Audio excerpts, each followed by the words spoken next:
I think on both teams, their fielding, they'd like their fielding to be a little bit more precise and take those opportunities. But South Africa, under those pressure moments at the end there, it cost them the game. But full credit to New Zealand, they had a hard chase to take, and they took it up took it up to South Africa.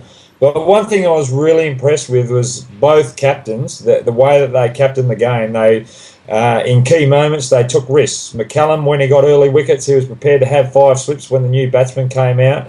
De Villiers, he was under the pump early on with McCallum, the way he was going, and then he brought Tahir on, who was his trump card in those first 10 overs, and Tahir turned the game around back into South Africa's favour within that one over, and that caused the breakthrough up the other end because the pressure started to build.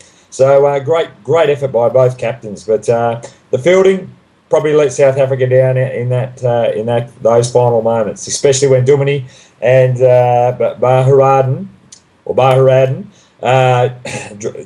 sort of made a schmozzle out on the boundary there with that particular catch. But you've got to remember that crowd was loud, so they wouldn't have been able to hear themselves. But we're professional athletes, and they should have been game aware, and they should have been aware where their teammates were situated in that field. So Duminy would have known that Baharaden was closer to the ball than what he was, and should have had a quick look to make sure that Baharaden had it covered.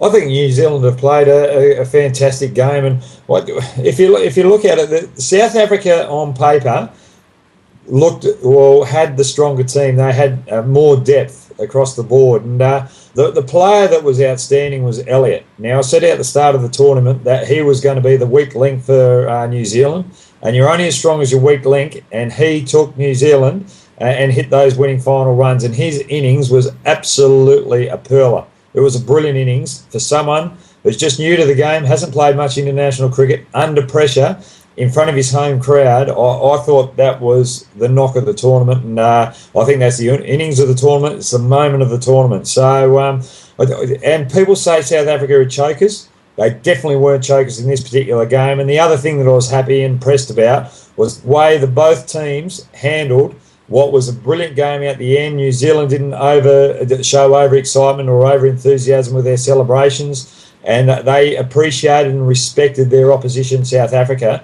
who both put up great fights. Yeah, look, all teams go into the ground with gaming with injuries, and I don't want to harp on it too much, but when you're in a tournament like the World Cup, if you have a player or a bowler that comes on and then when he's finished his over goes off because he's got a slight injury, to me, I don't think he should be able to play the next game because if he's gone in, he's not fit. I just don't think that's fair that you can bring on the better fielder. I'm not having a crack at South Africa because it's happened with many other teams around the world in tournaments, and I just think that we should make it that if a player has come off, he shouldn't be able to play the next game in that particular tournament.